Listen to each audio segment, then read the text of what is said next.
पौराणिक काल की बात है। एक बार सहस्त्रनीक जी के मन में यह जानने की इच्छा हुई कि हिरण्यकश्यप जैसे विष्णुद्रोही के घर में प्रहलाद जैसा विष्णु उपासक कैसे पैदा हुआ। उन्होंने श्री मार्कंडेय जी से इस संदर्भ में अपनी इच्छा प्रकट की। मार्कंडेय जी ने कथा सुनानी शुरू की। सहस्त्रनीक दीति और कश्यप का पुत्र हिरण्यकश्यप बहुत शक्तिशाली दैत्य था। एक समय ऐसा भी था कि त्रिभुवन ही उसके अधीन कहा जाने लगा। अपार शक्तियां पाकर उसमें बड़ा घमंड आ गया। वह और भी शक्तियां अर्जित करने की सोचने लगा। उसने निर्णय लिया कि वह तप करेगा। उसने ऐसा घोर तप करना आरंभ किया कि धरती कांपने लगी। धरती ऐसे तपस्वी को संभालने में असमर्थ पा रही थी। पृथ्वी विचलित हुआ तो भूकंप आ गया। पशु पक्षी जीव जंतु भयभीत हो उठे और पूरी प्रकृति में ही हड़कंप मच गया। हिरण्यकश्यप को उसके दरबारियों, बंधुओं, मित्रों ने उसे सुझाया कि तीनों लोक आपके ही अधीन हैं। सारे देवताओं को आपने जीत रखा है। आपको किसी का न तो भय है न ही कोई अन्य समस्या। आपको अब और क्या चाहिए। फिर आपके इस तप पर जाने से पूर्व आग लगने और भूकंप आने जैसे अपशगुन भी हो रहे हैं। इस तप का कोई अर्थ नहीं है स्वामी, क्योंकि तप तो उनके लिए है जिनकी कोई आकांक्षा पूर्ण न हुई हो। आपके आगे तो सभी नतमस्तक है। हिरण्यकश्यप में अहंकार बहुत था। उसने किसी की बात नहीं मानी। आपने बंधु बांधवों की बात ठुकराकर 2-3 मित्रों को साथ लेकर फिर से तप करने के लिए चला गया। वह कैलाश के शिखर पर पहुंचा और वहां तपस्या आरंभ कर दी। तप के कुछ ही बरस बीते होंगे कि स्वयं ब्रह्मा जी भी अत्यंत चिंतित हो उठे। उन्होंने सोचा कि यह दैत्य यदि इसी तरह दुष्कर तपस्या करता रहा तो सभी देवता इसके अधीन हो जाएंगे। फिर यह दुर्बुद्धि उन सभी शक्तियों का नाजायज प्रयोग करेगा।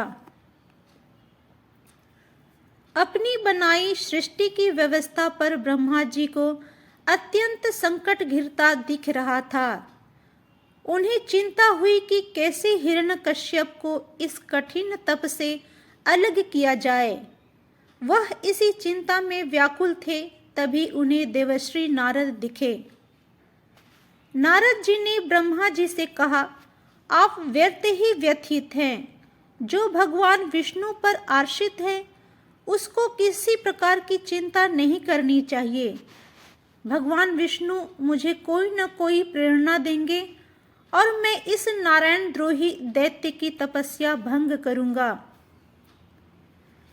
मार्कंडेय जी बोले।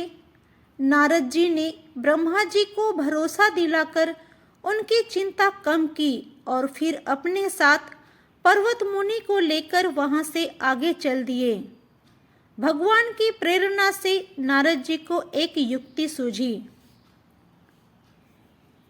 नारद जी और पर्वत मुनि दोनों ही रूप बदलने की विद्या में महारत थे। दोनों ने पक्षी का रूप लिया और कैलाश शिखर के उस क्षेत्र पर पहुंचे जहां हिरण्यकश्यप अपने 2-3 दैत्य मित्रों की सुरक्षा में तप कर रहा था। जहां दैत्यराज तप कर रहा था, कैलाश के उस भाग में बहुत वृक्ष थे। पक्षी रूप धरकर दोनों मुनि वृक्ष की 2 आमने सामने की डाल पर बैठ गए। दोनों मुनियों ने कलविंक पक्षी की आवाज में बड़ी ही गंभीर वाणी में ओम नमो नारायण मंत्र का 3 बार जप किया।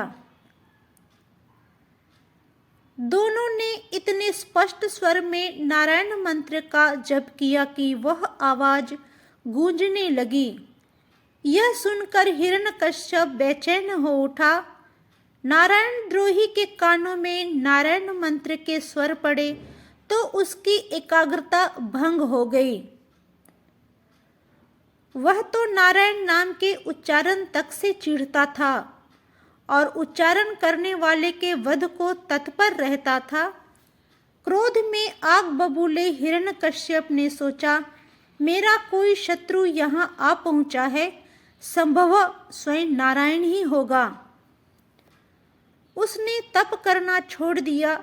नारद जी और पर्वत मुनि को सफलता मिलती दिखी।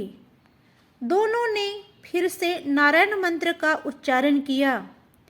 अब तो हिरण्यकश्यप की क्रोध की सीमा ही नहीं रही।